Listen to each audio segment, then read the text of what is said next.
दोस्तों नमस्कार, शुभ संध्या। का जो मुख्य उद्देश्य है वह है अपने आजकल उत्तराखंड में सबसे ज़्यादा ज्वलंत मुद्दा भू कानून और मूल निवास या अप्रोक्ष रूप से जो भी मुझसे बन पड़ेगा, जैसा भी मुझे आदेश होगा और जैसा भी हो पाएगा, उत्तराखंड प्रेम के लिए ये चीज़ें कर रहे हैं उन सभी का मैं दिल से आभार। ये आंदोलन स्टार्ट कर दिया और इसमें सबसे बड़ी बात है कि कोई राजनीति दल नहीं सीखने के लिए मौका देख रहे होंगे और मौका प्रस्त होंगे। दुख को जो पहाड़ में रह रहा है वही समझ सकता है।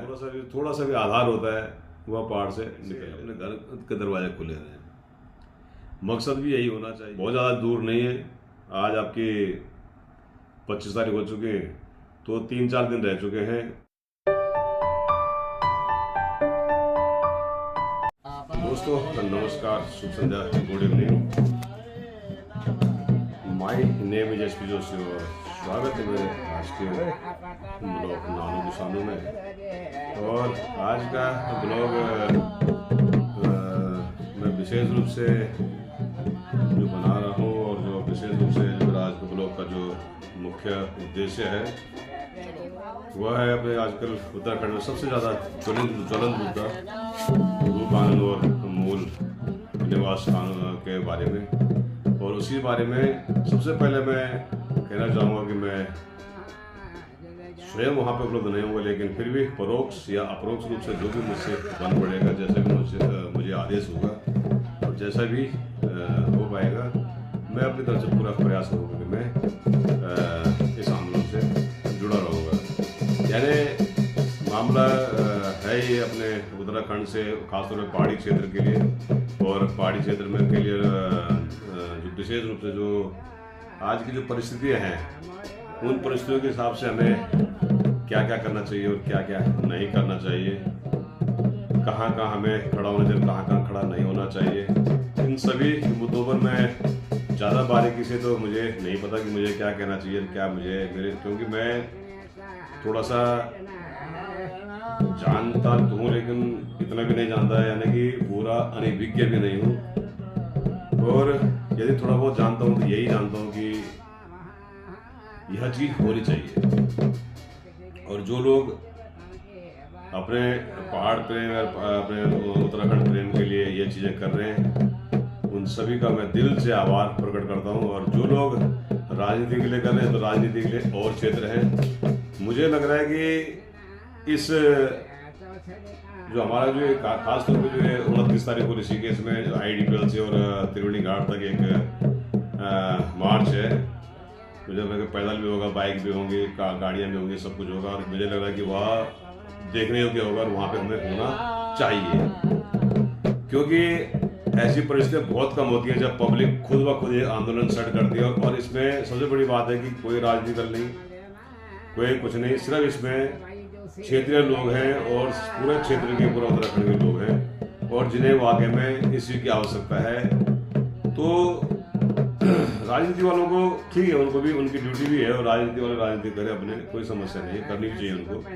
और अच्छे जो अपने क्षेत्र के अपने उत्तराखंड के पहाड़ के भले के लिए जो करना चाहिए उसके लिए उन्हें हमेशा करते रहना चाहिए। तो मैं यही कहूँगा कि आजकल जितनी भी हमारी कोशिशें हैं, हमारी खैर मेरी तो खैर मैं विशेष इतना नहीं कर सकता, क्योंकि मैं इन्वॉल्व सिर्फ व्हाट्सएप ग्रुपों, जो व्हाट्सएप यूनिवर्सिटी है उसी में या फेसबुक या इनके माध्यम से मैं कुछ में कटाक्ष भी कर रहा हूँ। उसका कारण स्पष्ट है कि लोग 90% लोग यदि सही होंगे, 10% उसमें ऐसा भी होगा कि जो अपनी राजनीतिक रोटी सीखने के लिए मौका देख रहे होंगे और मौका प्रस्त होंगे। और मैं शायद मैंने जो आज एक फेसबुक पे डाला था कि क्यों ऐसी परिस्थितियाँ क्यों आई कि हमें शहर में बैठकर आंदोलन करना पड़ रहा है, पहाड़ में क्यों नहीं। सच्चाई इसलिए कह रहा हूँ कि पहाड़ के दुख को जो पहाड़ में रह रहा है वही समझ सकता है और उन परिस्थितियों के। लेकिन उससे ज़्यादा दुख क्या होता है, अगर आप पहाड़ों में कहीं पे कोई मीटिंग करो तो 20-50 आदमी इकट्ठे करने मुश्किल हो जाते हैं, क्योंकि मुझे लगता है कि परिस्थितियां वहाँ की कुछ अलग है। पहाड़ में कौन रह गए?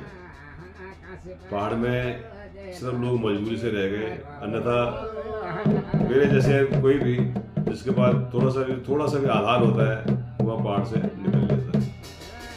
लेकिन हमने प्रयास किया है कि मैं तो खुद अपने परिवार की बात करता हूँ कि हमने प्रयास किया है कि पहाड़ों में हर तरह से कनेक्ट रहेंगे। इसके लिए हमारा एक वासुदर्शन टूर एंड ट्रेवल्स भी चल रहा है, जो कि पहाड़ों में डेली एम के साथ आना जाना डेली का है। वहीं छोटे भाई के लिए गांव में ही एक दुकान भी, छोटे भाई के लिए तो भाई ने भी एक दुकान खोल ली है। वह भी बाहर से आ रहा है, और लेकिन इसलिए ये है कि वो भी अब गांव में सेटल हो गया है। यानी कि रिवर्स प्लान के लिए हमने एक प्रयास किया है, और उस प्रयास में मुझे विश्वास है कि हम सफल भी रहेंगे, क्योंकि हमारा उद्देश्य स्पष्ट है। हमारा उद्देश्य न तो राजनीति रहा है, न हमारा उद्देश्य किसी स्वार्थ, सिर्फ इतना है कि हमारे पहाड़ में किसी तरह से कैसे अपने घर के दरवाजे खुले। मकसद भी यही होना चाहिए। लेकिन आज की जो समस्या आ गई है कि मूल निवास जो हमारा जो एक हिमाचल की तरफ एक नियम कानून होना चाहिए था, वह वहाँ पर नहीं है, जो जिसकी की बहुत ज़्यादा आवश्यकता समझी जा रही है। भू कानून उस तरह पे होना चाहिए कि कोई भी उसको वहाँ पे जमीन ले लेता है, कोई भी बच जाता है। उससे क्या हो रहा है कि हमारी जो मूल अवधारणा, हमारे जो पहाड़ों की हमारी जो मूल एक सत्यता है, मूल पवित्रता है, कहीं ना कहीं उस पर दाग तो लग ही रहे हैं। कहीं ना कहीं उस पर लोग अपनी है। मैं भी अगर दिल्ली एनसीआर में रहूँ तो मैं भी सोचूंगा कि यहाँ पे मैं अपने पहाड़ के कल्चर को प्रोजेक्ट कर सकूँ। वैसे ही अगला भी जो अगर कोई मैं ये नहीं कहता दोस्त उनका नहीं है, मैं लेकिन जो हमारे जो हरियाणा या जो कोई पंजाब से या कहीं से भी जो उत्तराखंड में जाएगा, वो भी प्रयास करेंगे कि हमारी मूल चीज़ें, हरियाणा वाली चीज़ें वहाँ पहुँच जाए, वहाँ वाली चीज़ वहाँ पहुँच जाए। अब वो अच्छी पहुँचती है या बुरी पहुँचती है, या तो समय बताता है। और कई देखा जा रहा है, हाल ही में मूल निवास की बात आई या भू कानून की बात है, यहाँ भी सरकार के भी रवैये में इसमें थोड़ा सा मुझे लगता है कि सरकार को स्पष्ट होना चाहिए। 29 तारीख बहुत ज़्यादा दूर नहीं है, आज आपकी 25 तारीख हो चुकी है, तो 3-4 दिन रह चुके हैं। ये क्यों नहीं एक आपात बैठक बुला के, और क्यों इन चीज़ों को जिसके पास पावर है, एक बेहतरीन भू कानून और बेहतरीन एक मूल निवास के मुद्दे को क्यों ना इन चीज़ों को आगे करते हैं। क्योंकि आखिरकार एक ना एक तो करना होगा। एक तो जो सरकार क्षेत्रीय मुद्दों को लेकर या क्षेत्रीय चीज़ों को लेकर नहीं चली, उस सरकार को रहने का इसमें अधिकार भी है, उसका हक भी नहीं है। क्योंकि सरकार होती किसके लिए? लोगों के लिए होती है, उन लोगों की भलाई के लिए होती है। लेकिन यहाँ हो क्या रहा है, सरकार कहीं ना कहीं वो बात तो नहीं कर पा रही, कम से कम जो उनको करना चाहिए। तो मेरा कहने का मतलब यही है कि वो कानून उत्तराखंड जो राज्य बना था, उत्तराखंड या उत्तरांचल जो राज्य बना था, वह बना था हमारे अपनी उसको जीवित रखने के लिए। क्योंकि उत्तराखंड की बिल्कुल एक देखा जाए तो बिल्कुल अलग सा एक जिसको कहते हैं मूल बिल्कुल अलग है। वहाँ की व्यवस्थाएं अलग हैं, वहाँ के नियम अलग है। वहाँ मतलब पहाड़ के पहाड़ की कहते हैं पहाड़ में जो सच्चाई है वो चीज़ के लिए थी।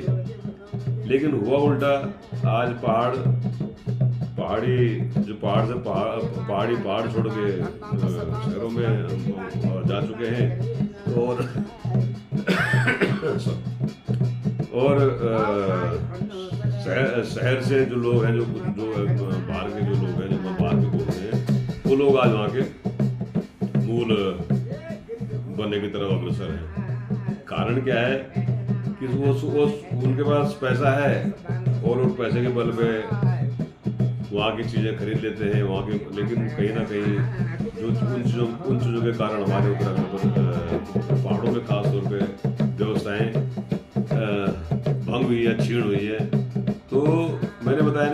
चाहता कि मैं जहाँ जाऊँ मैं अपनी जो मूल संस्कृति सभ्यता को लेके वहाँ जाऊँ, जबकि होना ये चाहिए कि हमारे जो पहाड़ में है, पहाड़ की जो सुंदरता है, पहाड़ की जो शालीनता है, पहाड़ की जो व्यवस्थाएं हैं, पहाड़ की जो एक सच्चाई जो एक सत्यता है, अंदर तक जो कई बार देखेंगे तो अंदर तक झकझोरती ईमानदारी है, वो बनी रहे। लेकिन कहीं ना कहीं इन पर आघात तो हुआ है। तो मैं यही कहूँगा कि जो ये आघात हुआ है, इस आघात के लिए, इस आघात से बचने के लिए, यानी कि दवाई के रूप में इस आंदोलन की आवश्यकता है। इस आंदोलन की नहीं बल्कि कई आंदोलन की आवश्यकता होगी, जब तक मेरा ख्याल है, क्योंकि यह राजनीतिक मुद्दा बिल्कुल भी नहीं है। भू कानून और मूल निवास राजनीतिक मुद्दा बिल्कुल नहीं है, और ना होना चाहिए ना बनना चाहिए। यह हमारा मुद्दा है, या आम आदमी का मुद्दा है, या आम आदमी की से जुड़ा हुआ मुद्दा है। राजनीतिक पार्टियां अपने स्तर पर जो कर सकती हैं करें, ताकि भविष्य में जब चुनाव हो तो उसमें उस सोच पता चल जाएगी कि कौन क्या सोचता है। उस सोच के आधार पर लोग उनको चुन सकते हैं। क्षेत्रीय दल क्या सोचते हैं, राष्ट्रीय पार्टियां क्या सोचती हैं, इन चीज़ों पर हमें देखना पड़ेगा और उनकी सोच में हमें किसी पार्टीवाद में बंधना मुझे लग रहा है कि बिल्कुल गलत होगा। हमें जो सरकार है उससे काम करवाना है। पहली चीज़ तो ये नहीं करती है तो उसको सबक सिखाना भी जनता का ही काम है। तो इस हिसाब से देखा जाए तो मैं हमें यही कहना चाहूँगा कि मूल निवास और भू कानून और उत्तराखंड की पवित्रता, उत्तराखंड की सत्यता, उत्तराखंड की जो मानवता, इनको जीवित रखने के लिए इन चीज़ों का मैं समर्थन भी करता हूँ और सहयोग भी मैं करता रहूँगा, क्योंकि यह हमारे लिए न तो राजनीतिक मुद्दा है, ना किसी कोई ऐसा मुद्दा, ये हमारा अपना सामाजिक मुद्दा, हमारे क्षेत्रीय मुद्दा है, और उसके लिए हमें लड़ना भी चाहिए और करना भी चाहिए। तो देखते हैं 29 तारीख का आप लोगों से सबसे निवेदन है कि जितने लोग वहाँ पहुँच सकते हैं अब उससे पहुँचिएगा, क्योंकि आपका नहीं बल्कि आपकी आने वाली पीढ़ी का सवाल है, आने वाली पीढ़ी के भविष्य का सवाल है। हाँ, इतना जरूर कहूँगा कि इस रैली में जो भी आए, कोई भी अपने राजनीतिक दल का बैनर बिल्कुल न लाए इसमें, क्योंकि यह उत्तराखंड के आम आदमी की एक वो है रैली है, और यह रैली सफल होगी, 101% सफल होगी, क्योंकि जहां आम आदमी अपने आप जुड़ जाता तो वह सफल होता ही होता है, यह भी पूर्ण निश्चित है। तो मेरी शुभकामनाएं सभी के लिए इस रैली को सफल बनाने के लिए, इस महारैली को सफल बनाने के लिए, और इस महारैली के कई लोग कह रहे थे कि नेतृत्व होना चाहिए। जनता के से बड़ा नेतृत्व कोई नहीं कर सकता, और जनता का जो नेतृत्व होता है वो स्वयं निर्धारण करती है कि कौन नेतृत्व कर सकता है। क्योंकि मैंने देखा कि ऐसी जगह से यदि कुछ अच्छे नेता उभरते हैं तो बहुत ज़्यादा ऐसे भी उभर जाते हैं जो स्वार्थी होते हैं, स्वावलंबी होते हैं, स्वार्थी ज़्यादा हो जाते हैं। तो उन स्वार्थियों से जरूर अवश्य बचिएगा, लेकिन इस आंदोलन को अपना जितना हो सके अपनी तरफ से प्रयास कीजिएगा कि ज़्यादा से ज़्यादा लोग वहाँ पहुँचे। और मेरी शुभकामनाएं, मेरी अग्रिम शुभकामनाएं इस आंदोलन के, इस महारैली के लिए। जय हिंद, जय उत्तराखंड, जय यज्ञेश्वर।